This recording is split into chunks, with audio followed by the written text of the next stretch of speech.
အခုတည်းမှာပိုးဟတ်တကောင်ကိုတွေးလိုက်တယ်ဆိုတာတကယ်တော့တစ်မြက်ွယ်မှာနောက်ထပ်အကောင်ပေါင်း1000ကျော်ကတင့်ကိုစောက်ကြည့်နေပြီဆိုတဲ့နမိတ်ပါပဲညတကောင်တင်အိပ်ပျော်နေတဲ့အချိန်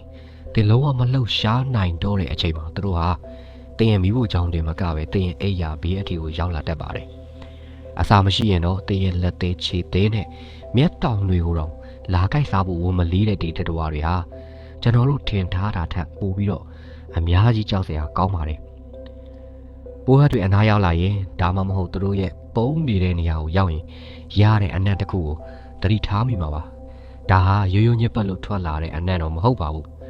အဲ့ဒီအနက်ဟာပိုးဟတ်တွေအချင်းချင်းဆက်သွယ်ဖို့ထုတ်လွှတ်တဲ့ pheromone လို့ခေါ်တဲ့ဓာတ်ပစ္စည်းတွေပါအဲ့ဒီအနက်ကနေတစ်စင်းသူတို့ဟာဒီနေရာမှာအစာရှိတယ်ဒီနေရာကတော့ပုံးလို့ကောင်းတယ်ဆိုပြီးတော့တခြားအကောင်တွေကိုဖိတ်ခေါ်တက်ကြပါတယ်ပိုးပြီးတော့ကြောက်စရာကောင်းတာက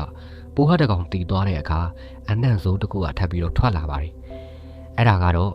ငါတော့တည်ပြီးမင်းတို့ပြေးကြတော့ဆိုတဲ့အတတိပေးချက်ပါဒါကြောင့်ပိုးဟတ်ကိုရိုက်တက်ပြီးရင်အဲ့ဒီနေရာကိုတေချာမစေးကြောရင်အဲ့ဒီအနံ့ကတခြားပိုးဟတ်တွေကိုပိုးပြီးတော့ဆွဲဆောင်တယ်လို့ဖြစ်နေတတ်ပါတယ်ပိုးဟတ်တကောင်ကိုမြင်လို့တင်ကဖန်တန်းနဲ့ရိုက်တက်လိုက်တယ်ဆိုပါစို့သူတည်သွားပြီလို့တင်တကယ်ထင်နေပါသလားလုံးဝမဟုတ်ပါဘူးသူတို့ရဲ့အယိုးစုဟာခန္ဓာကိုယ်အပြင်ဘက်မှာရှိနေပြီးတော့ပြင်းထန်တဲ့ဖိအားတွေကိုခံနိုင်ရရှိပါတယ်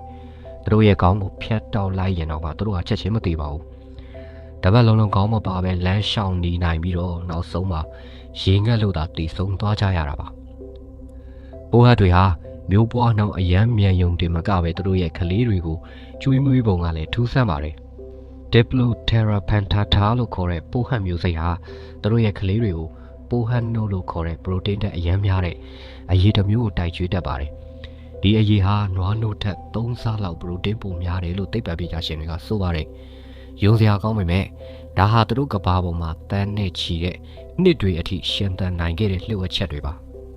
ပိုးဟတ်ကိုရိုက်ဖို့ကြိုးစားတိုင်းသူတို့ကလျှက်စီးလို့မြ мян ဆန်ဆန်ဘာလို့လွတ်သွားတာလဲဆိုတာသင်စဉ်းစားမိပါသလားသူတို့ရဲ့အမီနာမှာရှိတဲ့ charge လို့ခေါ်တဲ့အမွေးလေးတွေကြောင့်ပါဒီအမွေးလေးတွေကလေတူရဲ့အနေငယ်မျှသောလှုပ်ရှားမှုကိုတော့မှစက္ကန့်ပိုင်းအတွင်းမှာသိနိုင်ပါတယ်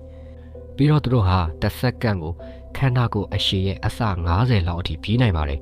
လူသားတစ်ယောက်ရဲ့အရွယ်အစားနဲ့နှိုင်းယှဉ်ရင်တနာရီမိုင်200ကျော်နှုန်းနဲ့ပြေးနေတယ်လို့ပါပိုးဟတ်တွေဟာကိုက်တက်ယုံနေမကပဲယောဂပေါင်းစုံရဲ့ဘယင်းတွေပါသူတို့ရဲ့ခြေထောက်မှာဘက်တီးရီးယားပေါင်း30ကျော်ကိုတည်ဆောင်ထားပါတယ်ဆမ်မူနဲလာနဲ့E. coli တို့ဆိုတာသူတို့အတွက်တော့တာမန်ပါပဲသူတို့သွားလာခဲ့တဲ့အစားအသောက်တွေကိုတင်စားမိရင်ဝမ်းပြက်ဝမ်းလျှောတာကနေပြင်းထန်တဲ့ပန်းနာရင်ချက်အထိဖြစ်နိုင်ပါတယ်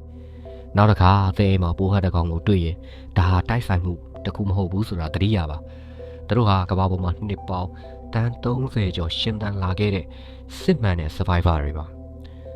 သူတို့ကိုနှိမ်နင်းဖို့ဆိုတာတာမန်တန်ရှင်းရေးထက်ပိုလိုအပ်ပါတယ်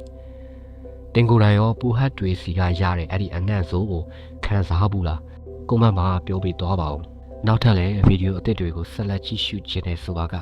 subscribe လေးလုပ်ထားပေးပါဦးခင်ဗျာနောက်ထပ်ဗီဒီယိုအသစ်လေးနဲ့အတူပြန်လာခဲ့ပါမယ်